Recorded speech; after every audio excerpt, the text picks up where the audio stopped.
You may have 1,000 different goals over the course of your lifetime, but they all will fall into one of 4 basic categories. Everything you do is an attempt to enhance the quality of your life in one or more of these areas. The first category is your desire for happy relationships. You want to love and be loved by others. You want to have a happy, harmonious home life. You want to get along well with the people around you, and you want to earn the respect of the people you respect. Your involvement in social and community affairs results from your desire to have happy interactions with others and to make a contribution to the society you live in. The second category is your desire for interesting and challenging work. You want to make a good living, of course, but more than that, you want to really enjoy your occupation or profession. The very best times of your life are when you are completely absorbed in your work. The third category is your desire for financial independence. You want to be free from worries about money. You want to have enough money in the bank so that you can make decisions without counting your pennies. You want to achieve a certain financial state so that you can retire in comfort and never have to be concerned about whether or not you have enough money to support your lifestyle. Financial independence frees you from poverty and a need to depend upon others for your livelihood. If you save and invest regularly throughout your working life, you will eventually reach the point where you will never have to work again. The fourth category is your desire for good health, to be free of pain and illness, and to have a continuous flow of energy and feelings of well-being.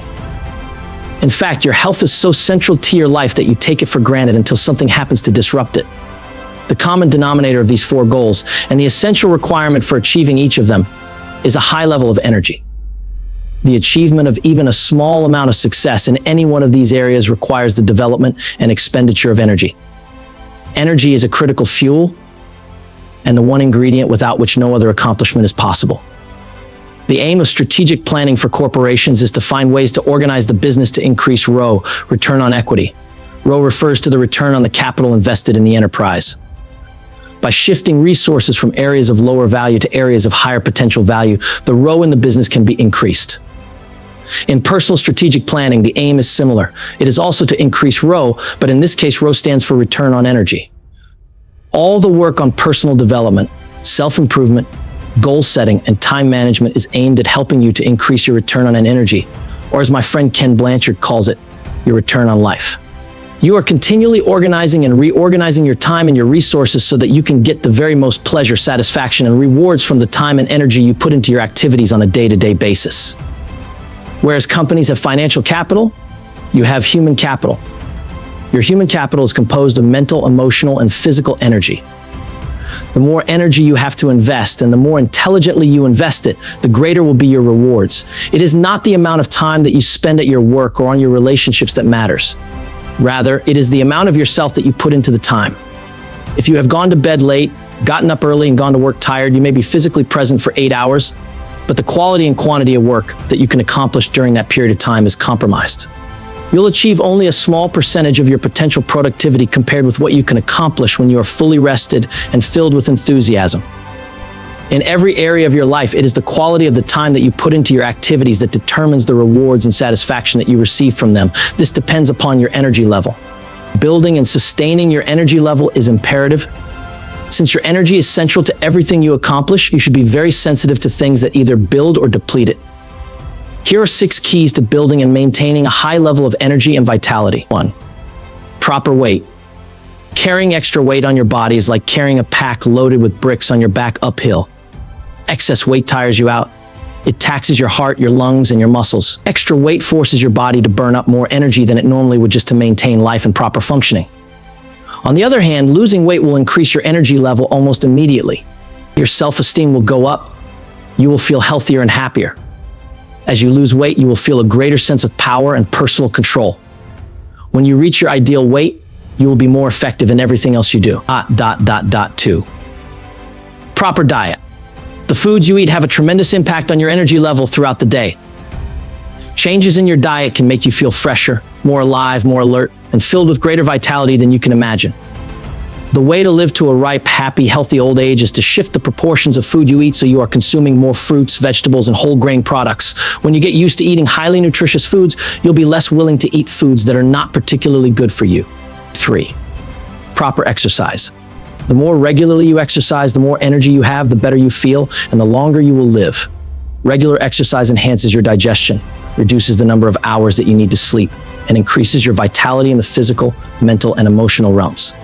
There are three basic types of exercise: flexibility, strength, and endurance. Flexibility exercises such as yoga require gentle stretching of all your muscles and the articulation of each of your joints each day.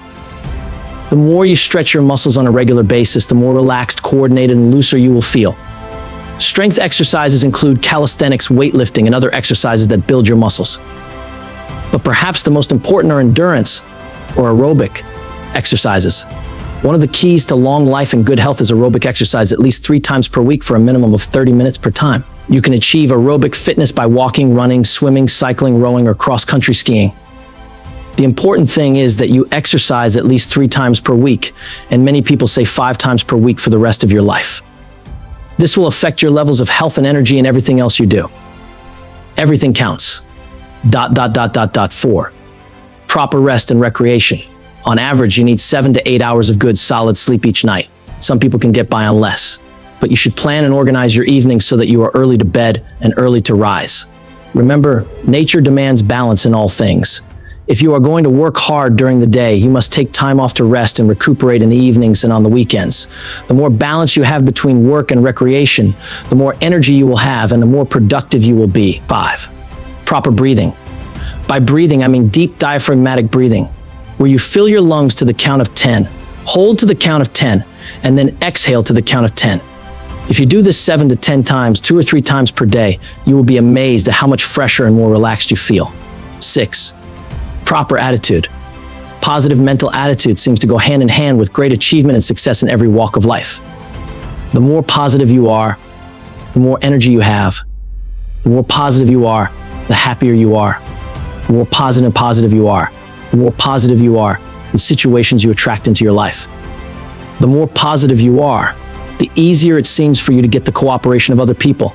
The more positive you are, the more effectively you perform. On the other hand, negative emotions drain your energy, enthusiasm, and vitality. They tire you out and depress your immune system. Bouts of fear, anger, doubt, resentment, or guilt will be manifested in your physical body. Keep your energy level high by always looking for the good in every person, in every situation. Seek the valuable lesson in every setback or adversity. Look for the equal or greater benefit that comes out of every disappointment. Be a perennial optimist. Be cheerful and positive. Be helpful and supportive. Be a source of encouragement and inspiration. Be the kind of person everybody looks forward to seeing and talking to. Every success is the result of hundreds and perhaps thousands of tiny efforts that nobody may ever see or appreciate. These tiny efforts, sacrifices, and disciplines accumulate to make you an extraordinary person. Everything that you do counts in some way. Nothing is neutral. Everything either helps you or hurts you. Everything either adds up or takes away. Everything either propels you toward your goal or moves you away from it. Everything counts. With regard to your levels of health and energy, everything that you do or don't do will have an impact on how you feel and how you perform. And the results of all these activities are cumulative. People who are healthy and energetic in their 50s and 60s were engaging in positive health habits in their 20s and 30s. People who live a long, healthy, happy life into their 80s are people who began planning for it and disciplining themselves in their 30s and 40s and 40s. Everything counts.